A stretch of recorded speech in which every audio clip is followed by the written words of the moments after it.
Hello friends, मेरा नाम है अनिल कुमार जाटव और आप सभी लोग देख रहे हैं इन्फॉर्मेटिव एवरीथिंग यूट्यूब चैनल। और गेस्ट तो हम सभी लोगों के यहाँ पर आते हैं, वो कुछ दिनों तक रुकते हैं, हम उनकी खातिरदारी करते हैं और कुछ दिनों बाद वो अपने घर लौट जाते हैं। राइट, ऐसे ही कुछ होता है ना। लेकिन क्या आपको पता है कि हमारे इस बड़े से सोलर सिस्टम में ना जाने कितने अनगिनत गेस्ट आते रहते हैं, लेकिन अनफॉर्चुनेटली हम उन्हें डिटेक्ट नहीं कर पाते। चलिए इन बातों को मैं थोड़ा सा सिंप्लीफाई कर देता हूँ।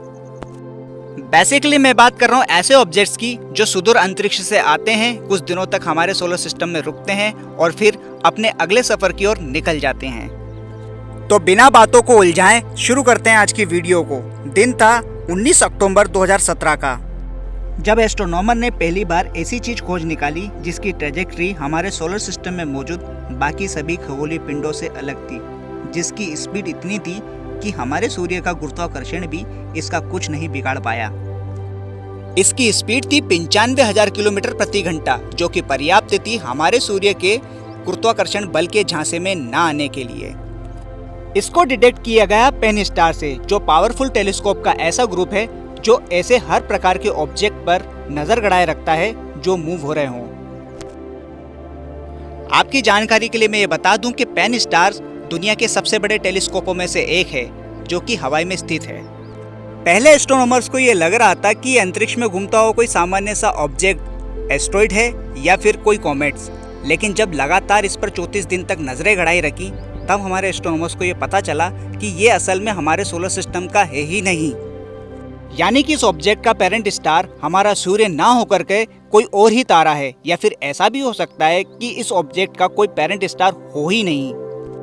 इसको डिटेक्ट करने के बाद इसको आउमुआमुआ नाम दिया गया, जिसका मतलब होता है सुदूर अंतरिक्ष से आया हुआ पहला मैसेंजर। तो आइए अब इसकी बनावट के बारे में बात कर लेते हैं। आउमुआमुआ हमारे सूर्य की ताप से वेपराइज नहीं हुआ। इसका सीधा सा मतलब यह है कि ये करीब 1 मीटर तक की गहराई तक या तो किसी मेटल से बना है या फिर किसी चट्टान से, यानी कि ये निश्चित ही एस्ट्रॉइड होगा, ना कि कॉमेट्स। अगर इसकी लंबाई की बात करें तो ये करीब 400 मीटर लंबा तथा 200 मीटर चौड़ा हो सकता है। इसका सरफेस भूरे रंग का मालूम पड़ता है, जो यह दर्शाता है कि ये अरबों सालों से कॉस्मिक रेस को झेलता आ रहा है। यकीनन ऐसा ऑब्जेक्ट हमने आज तक अपने सोलर सिस्टम में नहीं देखा। फिलहाल तो इसका आकार किसी शिकार की तरह कंसिडर किया जा रहा है, जो कि पूरी तरह से मेटल या चट्टान से बना होगा। आशंका तो यह भी जताई जा रही है कि ये किसी दूसरे स्टार सिस्टम का या फिर किसी दूसरी उन्नत सिविलाइजेशन का भेजा हुआ कोई स्पेसक्राफ्ट है, जो कि हमारे सोलर सिस्टम की जानकारियां जुटाने के लिए आया होगा। ठीक वैसे ही जैसे हमने वॉयेजर मिशनों को भेजा था। 9 सितंबर साल 2017 को ये सूर्य के सबसे ज्यादा निकट था, जब इसने बुध ग्रह को फ्लाई बाय करते हुए 80 किलोमीटर प्रति सेकंड की स्पीड हासिल कर ली, जिससे इसकी एस्केप वेलोसिटी में उछाल आया और सूर्य की ग्रेविटी को पछाड़ते हुए ये आगे निकल गया। 14 अक्टूबर को ये पृथ्वी के सबसे पास से गुजरा तथा जनवरी 2018 में यह एस्ट्रॉइड बेल्ट को पार करते हुए आउटर सोलर सिस्टम में दाखिल हो गया। वैसे तो आउमुआमुआ के बारे में सटीकता से कह देना हमारे बस में नहीं है, क्योंकि हम अभी इतने ज़्यादा विकसित नहीं हुए हैं कि ऐसे ऑब्जेक्ट को हम पूरी तरह से एक्सप्लेन कर पाएँ। ऐसे में हम इसके पाथ को ध्यान में रखते हुए ऐसा अंदाज़ा लगा सकते हैं कि ये लायरा नक्षत्र से करोड़ों सालों के अपने सफ़र को तय करते हुए हमारे सोलर सिस्टम की ओर आया होगा।